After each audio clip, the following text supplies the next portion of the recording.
जी है। हाल की जो प्रेस वार्ता से मुख्यमंत्री से क्या कहेंगे?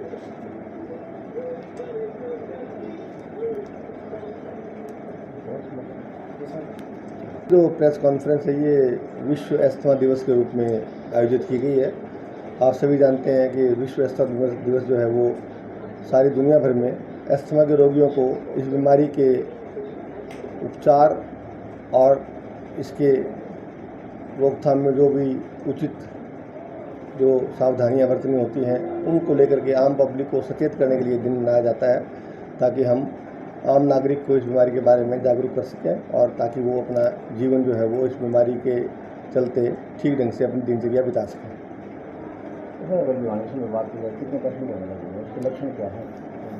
अस्थमा के लक्षण तो आप सभी जानते हैं कि इसमें आमतौर पर मरीजों को खांसी रहती है, ज़्यादातर सूखी खांसी रहती है, सांस लेने में कठिनाई होती है, छाती में जकड़न महसूस होती है, सांस में हमेशा रात के समय या कई बार दिन के समय या कई बार दिन और रात दोनों समय ही एक आवाज़ सी आती है जिसको हम सीटी टाइप आवाज़ कहते हैं, या ये घै घै की सी की आवाज़ आती है जिसे वीज़ कहते हैं हम। पेशेंट को आवाज़ खुद को भी सुनाई देती है कई बार, और वो आवाज़ ज़्यादा हो तो कई बार दूर बैठे व्यक्ति को भी सुन जाती है। ऐसे रोगों में छाती में जकड़न होती है, सांस लेने में कठिनाई होती है, सूखी खांसी होती है, और ऐसे मरीज़ कई बार साथ में दूसरी तरह की साथ में जो एलर्जी होती है उनमें बार बार जुकाम होना, छींकें आना, आँख में खुजली होना, आँख से पानी बहना, नाक से पानी बहना, इस तरह के लक्षण भी साथ लगी दूसरी एलर्जी जो होती है, आँख की एलर्जी या नाक की एलर्जी अगर ऐसे मरीजों में हो तो ऐसे लक्षण भी साथ में जुड़ जाते हैं। तो किस प्रकार की सावधानी वगैरह के प्रश्न ऐसे मरीजों को धूल, धुआं, गर्दा, प्रदूषण वाले जो प्रदूषित वातावरण है उससे बच के रहना चाहिए। बहुत ठंडी चीज़ों का सेवन से बचना चाहिए, और जहाँ पर जिस भी चीज़ से उस व्यक्ति विशेष को ये लगता है कि मुझे एक चीज़ सूट नहीं करती, इससे मुझे एलर्जी है, तो उस चीज़ से उसके संपर्क में वो ना रहे।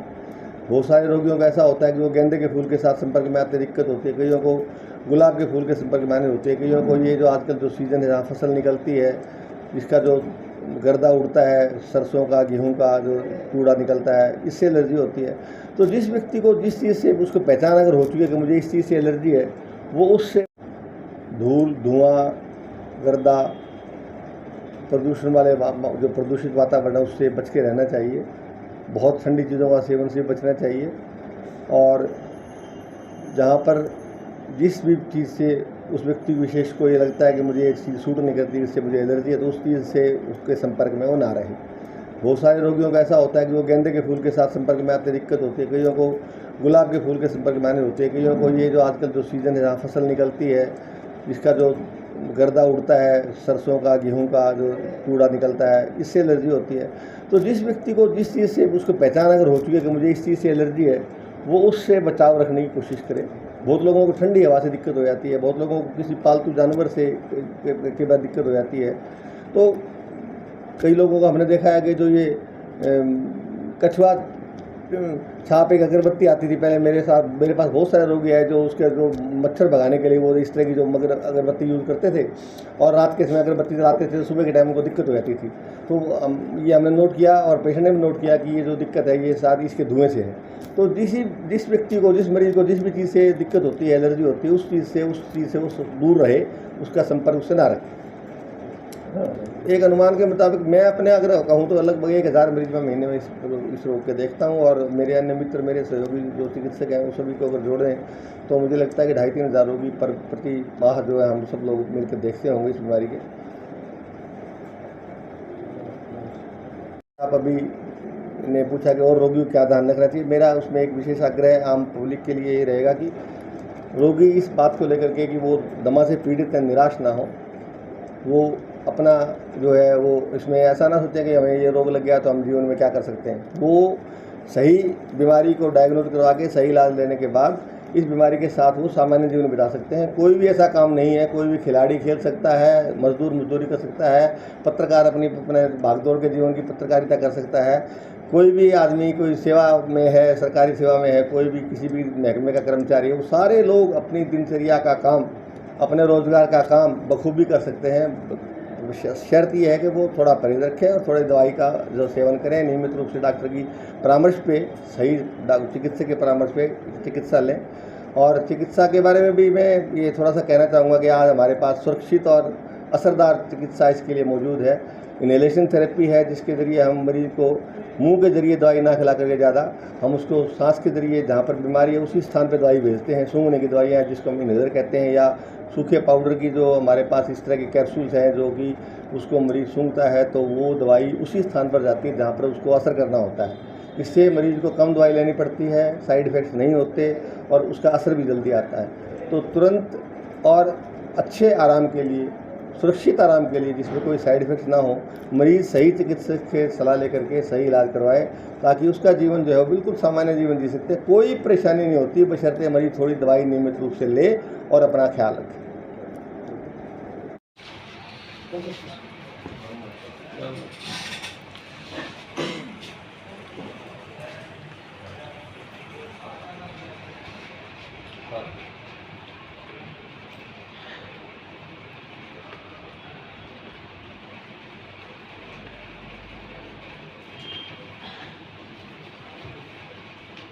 कैसी आपकी? ठीक है जी, कई घंटे खांसी है सूखी, बाकी में कोई और बुखार का ना पूरा बुखार में कुछ शुगर शुगर चेक करें। एक बीस नमस्कार। हाँ।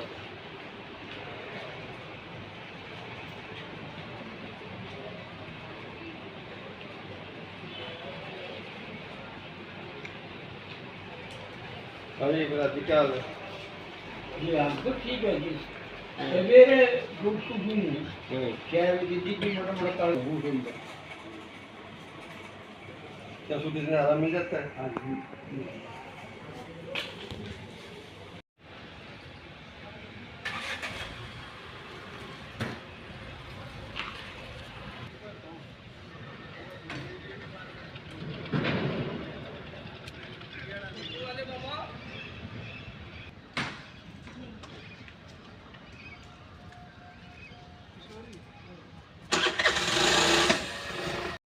आज 2 मई है। हम 2 मई को अस्थमा डे के रूप में मनाते हैं, क्योंकि इस सीज़न में एयर पोल्यूशन काफ़ी हद तक हो जाता है। इसमें गेहूँ सरसों की कटाई होती है और हमारी धूल मिट्टी उड़ करके इसमें एयर पोल्यूशन की मात्रा बढ़ जाती है, जिसकी वजह से रेस्पिरेटरी डिजीज़ के जो भी पेशेंट होते हैं, अस्थमा है, COPD है, एम्फाइसीमा है, ब्रोंकाइटिस है, उनकी मरीजों की संख्या बढ़ जाती है। हमारे भिवानी में क्रैशर हैं आसपास में, तो और आसपास के जो प्लास्टिक से आग लगाते हैं उससे भी हमारी वायु प्रदूषण हो जाती है। तो हम आपके माध्यम से इसमें 2 मई को इसमें जानकारी देना चाहते हैं कि ये एयर पोल्यूशन ना करें, ज़्यादा से ज़्यादा पेड़ लगाएं, और अगर कोई खांसी जुकाम बुखार हो, जो भी जैसा हो, तो उसको समय रहते हुए स्पेशलिस्ट को दिखाएं। इसका जो ट्रीटमेंट होता है वो स्टेप अप और स्टेप डाउन थेरेपी के द्वारा किया जाता है। लगभग हमारे भिवानी में 15 से लेकर के 20% तक इसके मरीज़ हैं, और इसकी संख्या अब इस सीज़न में अप्रैल से लेकर मई तक बढ़ जाती है।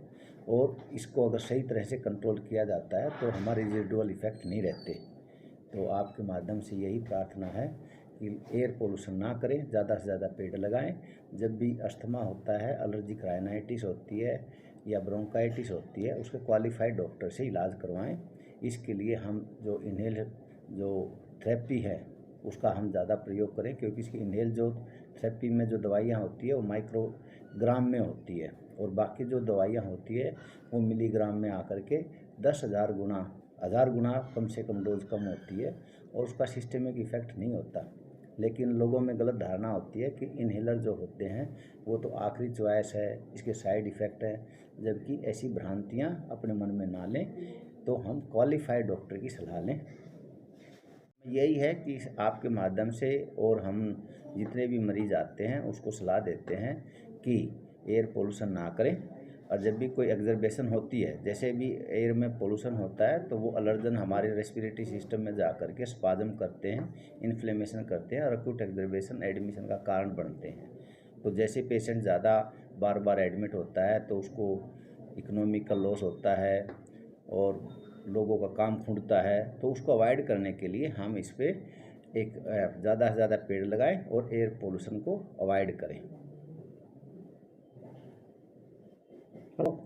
वो गांव तक सेवा पहुंचाने के लिए आज हमारे आदरणीय एग्रीकल्चर मिनिस्टर जेपी दलाल जी ने हमारी मेडिकल मोबाइल यूनिट की 3 की हरी झंडी दिखाकर शुभारंभ किया है।